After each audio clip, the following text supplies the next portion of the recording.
Hello, welcome to day 24 of our 28-day gratitude practice that we are doing with the help of the book called The Secret, The Magic, written by Rhonda Byrne. Today's chapter is Magic Wand. In today's chapter, we will learn how to use the gratitude's power with our desire to make a difference in our loved one's life and create magics. Very often we wish that we should have had some magic lamp or a magic wand in our hand to create magics in our loved one's life. So let me tell you that by doing the assignments continuously for 23 days, you have actually become that magic wand. You have got that power of gratitude which you can use in addition to your desire to create a magic in your loved one's life and really create magics. So if you believe that your loved one needs a magic in the area of health or wealth, or you do not know which area is the area of challenge, area of concern, but you simply want their happiness, so my friend, you can use magic wand practice to create that magic in your loved one's life. The first and foremost thing required for today's assignment is the desire, the fervent desire to create magic in that loved one's life. Second requirement is the photographs of the people in whose life you want to create a difference.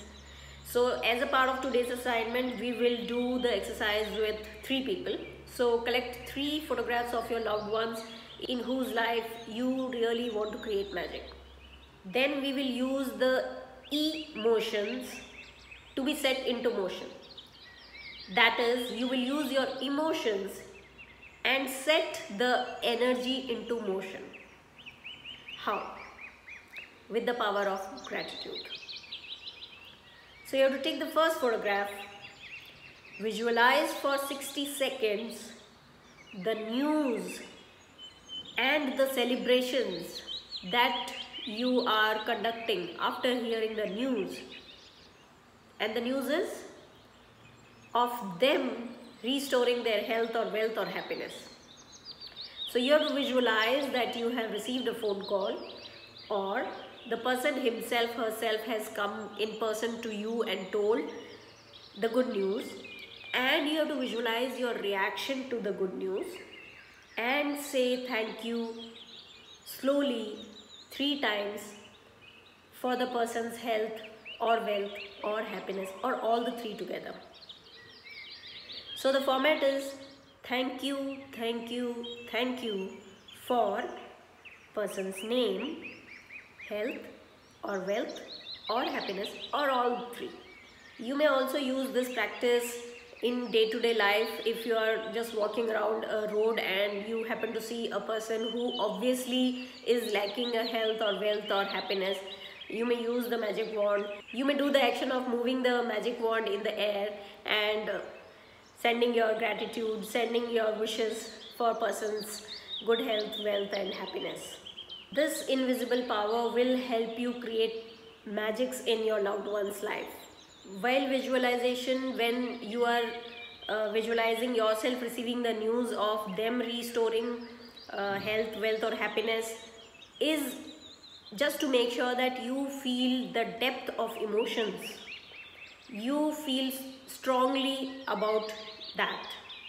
This 1-minute visualization has to be repeated for all the 3 people. So like first photograph, visualization, thank you, done. Second person, visualization, thank you, done. And then the third photograph. Apart from this exercise, you have to continue doing Count Your Blessing and Magic Rock exercise as well. If you need any further guidance on how to do the assignment, please feel free to ping me on the Facebook link that is provided in the description box of this video below. Or if you want to be a part of my next guided book reading sessions, then please feel free to ping me and I'll get you enrolled and registered in that. Thank you so much for all the love and support to the channel. Thank you so much for viewing the videos. Thank you so much for all your support, and good luck. Good luck with your assignments. Good luck with the days of the journey that are remaining, and good luck with the days that are going to come after the journey of 28 days. Good luck.